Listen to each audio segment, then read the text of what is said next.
आणि 5च्या 5 बातम्यांना आपण सुरुवात करूयात। कोणत्या 5 महत्त्वाच्या बातम्या आपण या बुलेटिनमध्ये पाहणार आहोत एक नजर टाकूयात। मुंबईत काँग्रेस आणि वंचितचं ठरलेलं आहे, ठाकरेंचं मात्र ठरत नाहीये।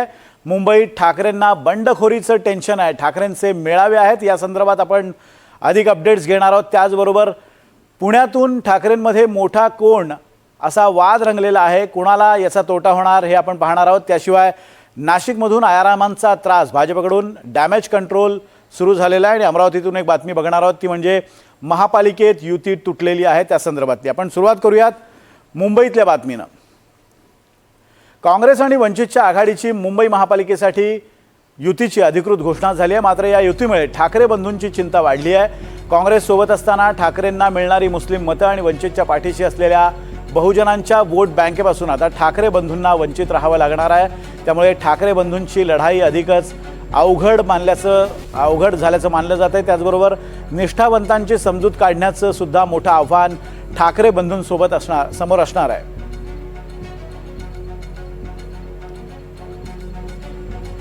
दुसरीकडे मुंबई महापालिका निवडणुकीसाठी काँग्रेस आणि वंचित बहुजन आघाडीनं मुंबईत युतीची अधिकृत घोषणा केल्यामुळे महापालिकेच्या रणांगणात आता तिरंगी किंवा चौरंगी लढत होण्याची शक्यता आहे। या युतीमुळे दलित, मुस्लिम आणि बहुजन समाजाच्या मतांमध्ये होणारं विभाजन काँग्रेस आणि वंचित आघाडीला थांबवणं शक्य होणार आहे। दोन्ही पक्षांची मतं एकत्र आल्यास काँग्रेस आणि वंचितच्या उमेदवारांचा चांगलाच फायदा होऊ शकतो।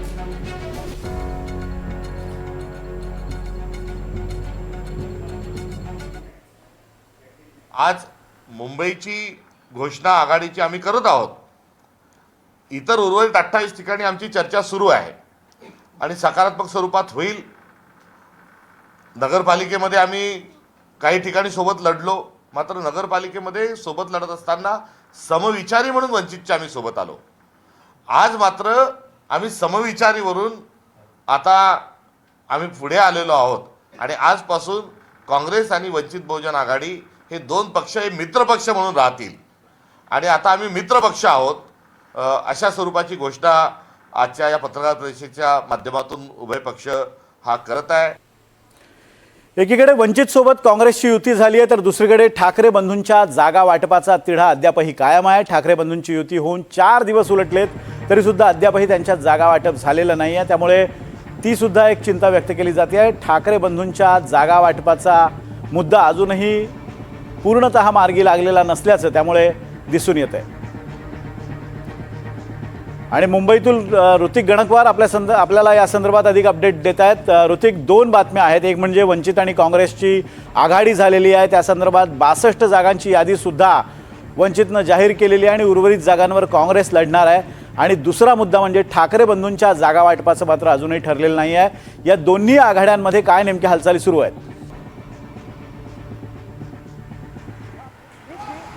नक्कीच आपण सुरुवातीला वंचित आणि काँग्रेसच्या युती संदर्भात बोलूया। ज्या वेळेस निवडणुका घोषित झाल्या, आपण बघतोय की काँग्रेसने स्वबळाचा नारा दिलेला होता आणि त्यासोबतच त्यांनी असं म्हटलेलं होतं की आम्ही समविचारी जे पक्ष आहेत त्यांना सोबत घेऊन लढणार आहोत।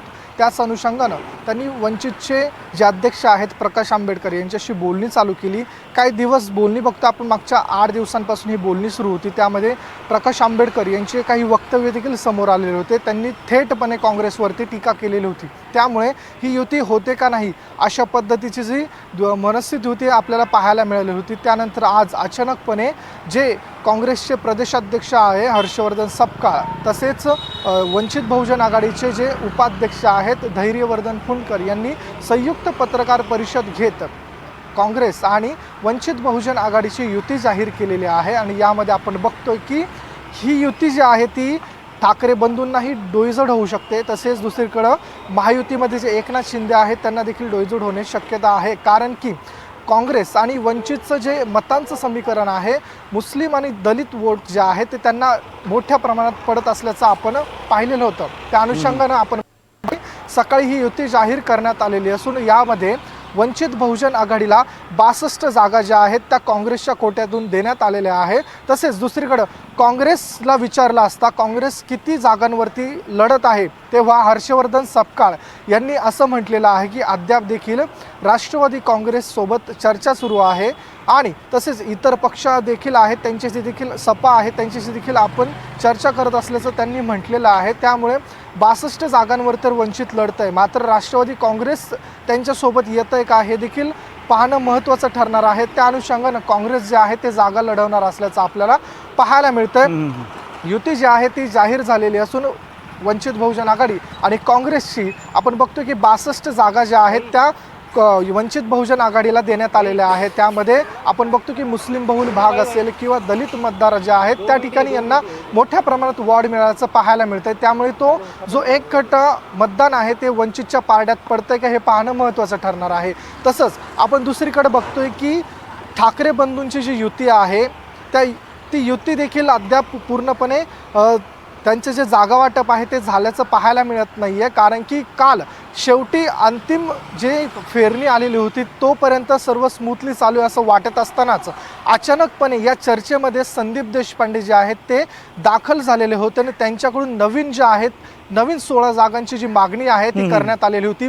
अनेक मराठी बहुल भागांमध्ये जास्तीत जास्त जागा ज्या आहेत ते ठाकरे गट लढवत असल्याचं आपल्याला पाहायला मिळतंय.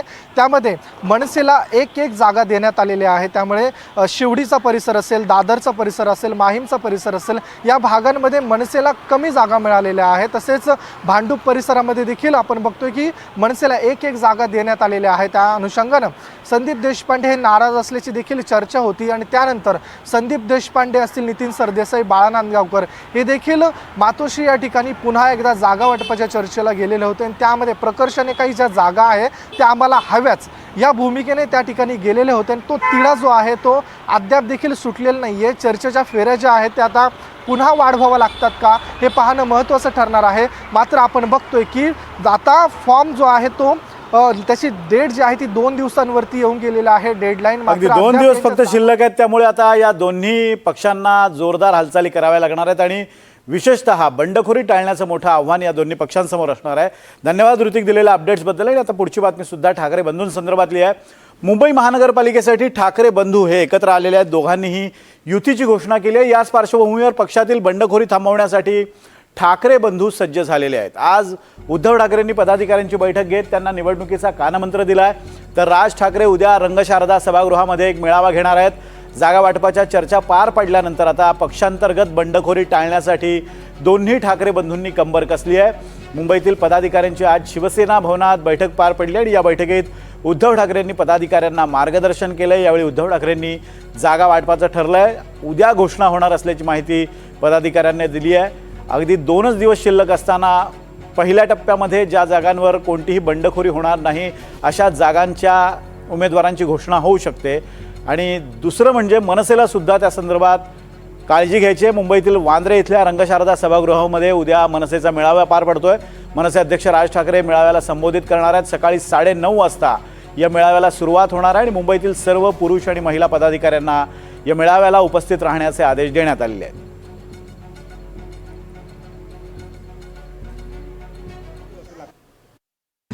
आणि त्याच्यानंतर मी उमेदवारी एक फायनल करायला घेणार. ज्यांच्याशी बोलले त्यांच्या सगळ्यांच्या मताप्रमाणे तुम्हाला माहिती आहे शाखा प्रमुख, उपविभाग प्रमुख, विभाग प्रमुख, आणखी तिथले आमदार असतील, खासदार असतील, आणखी कोणाची माहिती आहे या सगळ्याची गोळाबेरीज करून कोणती नावं आलेत हे सगळं करून मी नाव फायनल करीन. मान्य आहे? अनेकांना उमेदवारी मिळणार नाही.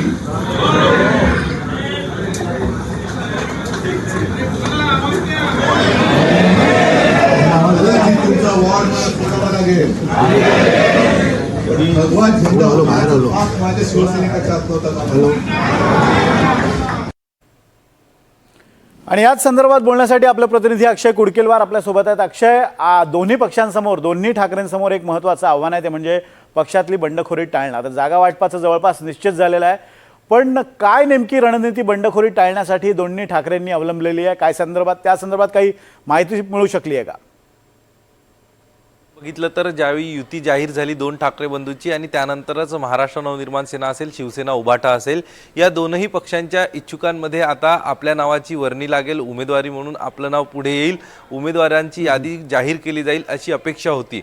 मात्र जाणीवपूर्वक अशा प्रकारे जर काही उमेदवारांची यादी आपण जाहीर केली आणि त्या ठिकाणी जे इतर इच्छुक असतात ते बंडखोरी करू शकतात आणि याचा फायदा भाजपा किंवा शिवसेना शिंदे गट हे घेऊ शकतो, त्यांना प्रवेश देऊन त्यांना आयत्यावेळी उमेदवारी देऊ शकते.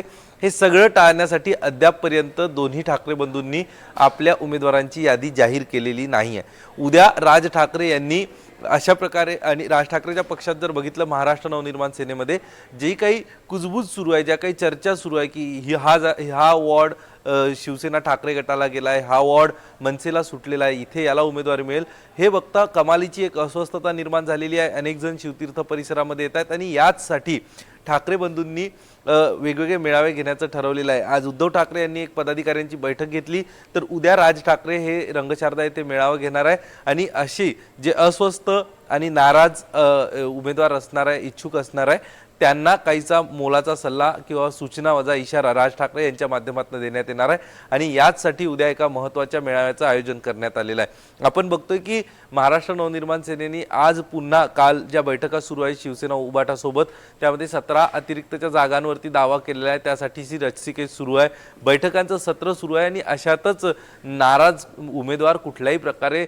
भाजपा किंवा शिंदे गटाच्या गळाला लागू नये यासाठीच शेवटच्या क्षणापर्यंत उमेदवारांची नावं हे गोपनीय ठेवली जाणार आहे.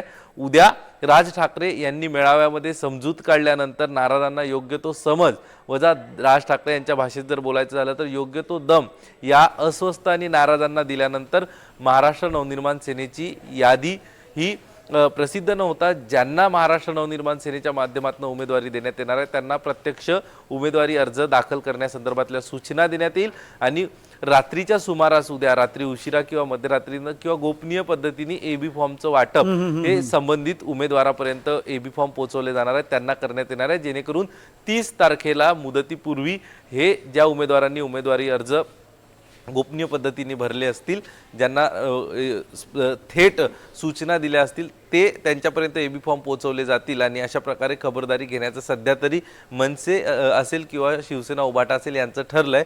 मात्र यात एक होऊ शकतं की ज्या ठिकाणी कुठल्याही प्रकारे रस्सीखेच नाही आहे, ज्या ठिकाणी बंडखोरी होण्याची सुतराम शक्यता नाही आहे, अशाच ठिकाणच्या काही मोजक्या जागांची यादी एक दाखवण्यासाठी प्रसिद्ध केली जाईल. मात्र त्या पलीकडे देखील उमेदवारी देण्यासंदर्भातल्या अनेक महत्त्वाच्या घडामोडी घडण्यास सुरुवात झालेली आहे. अगदी धन्यवाद दिलेल्या अपडेट्सबद्दल अक्षय. आपण बघतोय की ज्या जागी नाराजी किंवा बंडखोरीची शक्यता नाही अशा जागा पहिल्या टप्प्यात म्हणजे उद्या जाहीर होऊ शकतात आणि ज्या जागांवर नाराजी उफाळू शकते अशा जागा परवा जाहीर करून त्यांचा तातडीनं त्यांना एबी फॉर्म देऊन त्यांचा फॉर्म भरला जाऊ शकतो. पुढची बातमी आहे ठाकरे गटासंदर्भातलीच. पुण्यात ठाकरे गट आणि मनसे यांच्यात युती झाली आहे, पण मोठा भाऊ कोण याच्यावरून दोन्ही गटामध्ये सध्या वाद सुरू आहे. याशिवाय दोन्ही पक्षाचं जागा वाटपही अद्याप झालं नसल्यानं आता कोणाला किती जागा मिळणार याकडे सगळ्यांचं लक्ष लागलेलं आहे.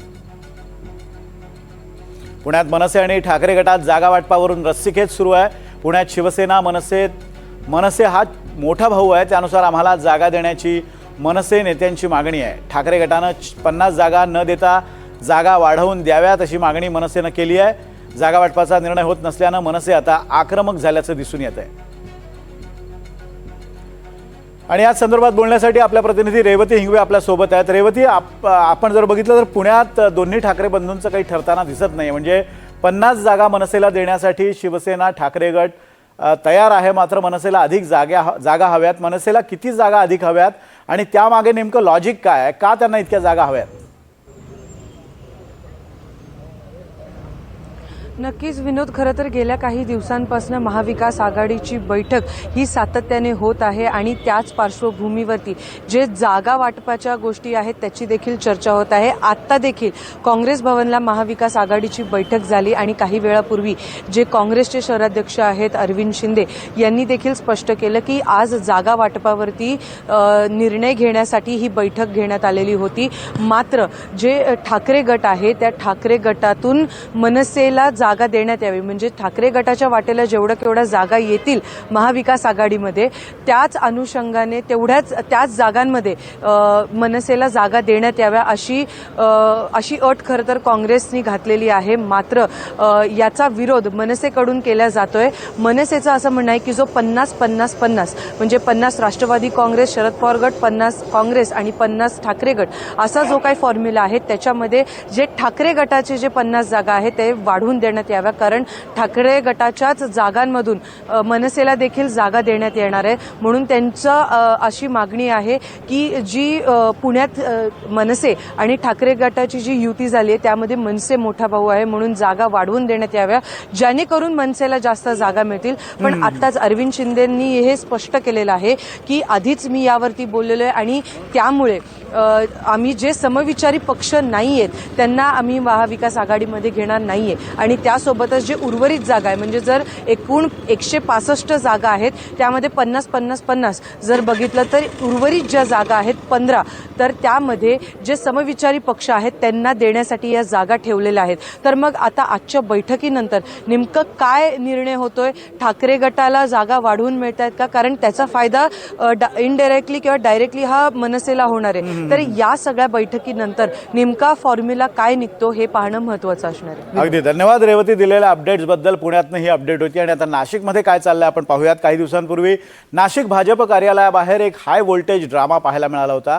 विविध पक्षातून आलेल्या नेत्यांना भाजपमध्ये प्रवेश करणाऱ्यांना भाजपच्या पदाधिकाऱ्यांनीच विरोध केला होता आणि यात पदाधिकाऱ्यांची मनधरणी करण्याचा आता प्रयत्न सुरू झालेला आहे. भाजपनं नाशिकमध्ये डॅमेज कंट्रोल करण्याचा प्रयत्न सुरू केला आहे. भाजप कार्यालयात आज जुने नाशिक परिसरातील नाराज इच्छुक उमेदवारांची शहराध्यक्षांसोबत बैठक पार पडली. आमदार देवयानी फरांदेंच्या नाराज समर्थक आणि इच्छुक उमेदवारांची समजूत घालण्याचा शहराध्यक्षांनी या बैठकीदरम्यान प्रयत्न केला. दरम्यान आयारामांमुळे निष्ठावंतांवर अन्याय करणार का असा प्रश्न निष्ठावंतांनी उपस्थित केला आणि नाराजीमुळे भाजपला शहरात मोठा फटका बसण्याची शक्यता व्यक्त केली जाते. आणि याच संदर्भात बोलण्यासाठी आपले प्रतिनिधी राहुल वाघ आपल्या सोबत आहेत. राहुल, भाजपनं आता डॅमेज कंट्रोलला सुरुवात केलेली आहे. देवयानी फरांदे समर्थक आणि इतर जे नाराज पदाधिकारी आहेत त्यांची समजूत काढण्यासाठी आज एक बैठक घेण्यात आलेली होती. या बैठकीचा नूर नेमका कसा होता? निष्ठावंतांचं काय म्हणणं आहे, नाराजांचं काय म्हणणं आहे?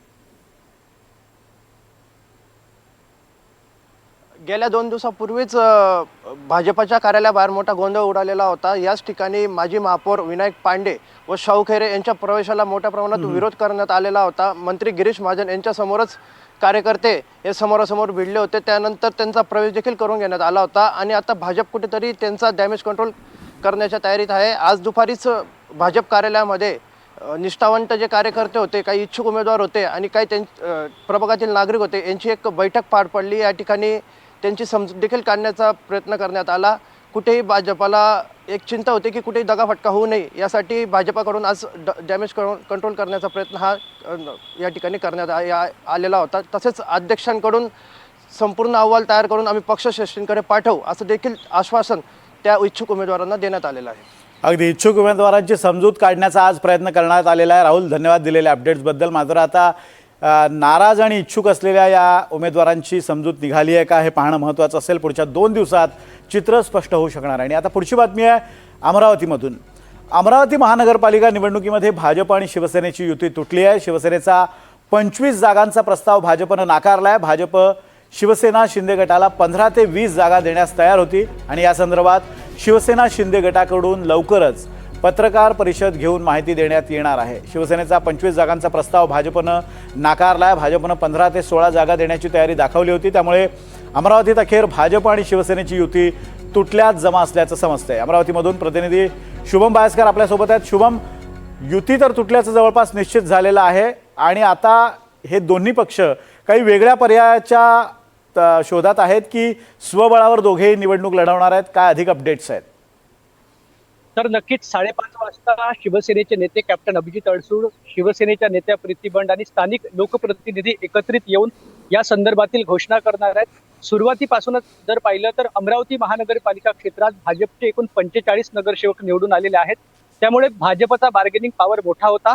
सोबतच या गेल्या वेळेला शिंदेची सेना किंवा शिवसेना एकत्रित होती त्यावेळेला जर आपण जागांची संख्या पाहिली तर ती नाममात्र होती. अशा काळातच जर पाहिलं तर शिवसेनेकडून शिंदे गटाकडून 25 जागांचा प्रस्ताव जो आहे तो भाजपकडे ठेवण्यात आलेला होता. मात्र कुठेतरी भाजप या 25 जागांवर सहमती दाखवण्यासाठी असमर्थ दाखवत आहे. एकूणच जर पाहिलं तर 15 जागा देणार असल्याची माहिती भाजपच्या गोटातनं आपल्याला मिळते आहे. एकूणच जर पाहिलं तर भाजपची एक अंतर्गत सर्वे करणारी प्रणाली आहे आणि त्या सगळ्या प्रणालीनुसार शिवसेनेचं महापालिका क्षेत्रात प्राबल्य लक्षात घेताच या जागांची ऑफर करण्यात आलेली आहे. मात्र भाजपचा हा प्रस्ताव जो आहे तो एकूणच शिंदे गटाकडून फेटाळल्याची आपल्याला माहिती मिळते आहे. एकूणच जर पाहिलं तर अधिकृत त्या संदर्भातील भूमिका थोड्याच वेळात कॅप्टन अभिजित अडसुडे जाहीर करणार आहेत. असं असलं तरी शिवसेनेकडे दुसऱ्या पर्यायाची देखील चाचपणी केली जात असल्याची आपल्याला माहिती मिळते आहे.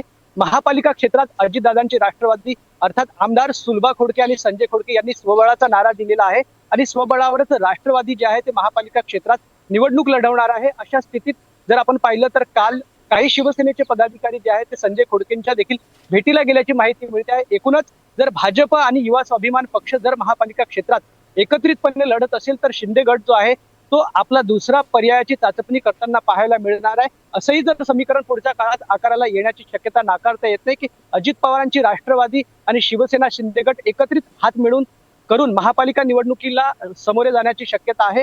मात्र त्या संदर्भातील अधिकृत भूमिका अजूनपर्यंतही कुठेही आलेली नाही.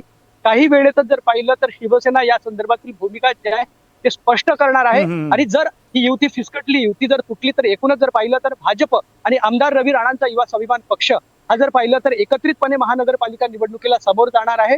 आणि एकूणच जर पाहिलं तर हिंदू मतांचं विभाजन टाळण्यासाठी शिंदेंना एकत्रित घेण्याशिवाय पर्याय नाही असा देखील एक मतप्रवाह महानगरपालिका क्षेत्रातून समोर येत आहे.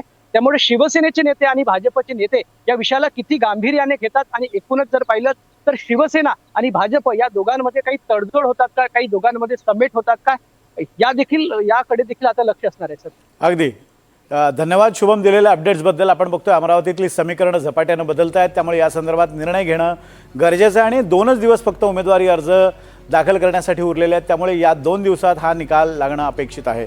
पुढची बातमी जळगावमधून आहे. जळगाव महापालिका निवडणुकीत राजकीय खेळ रंगलेला आहे.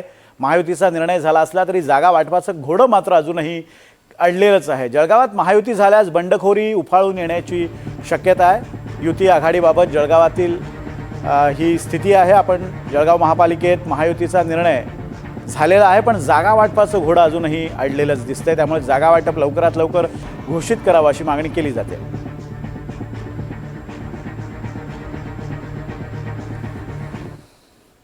आणि या बातमीनंतर एक छोटासा ब्रेक, लगेच परत येतोय. बघत रहा NDTV मराठी.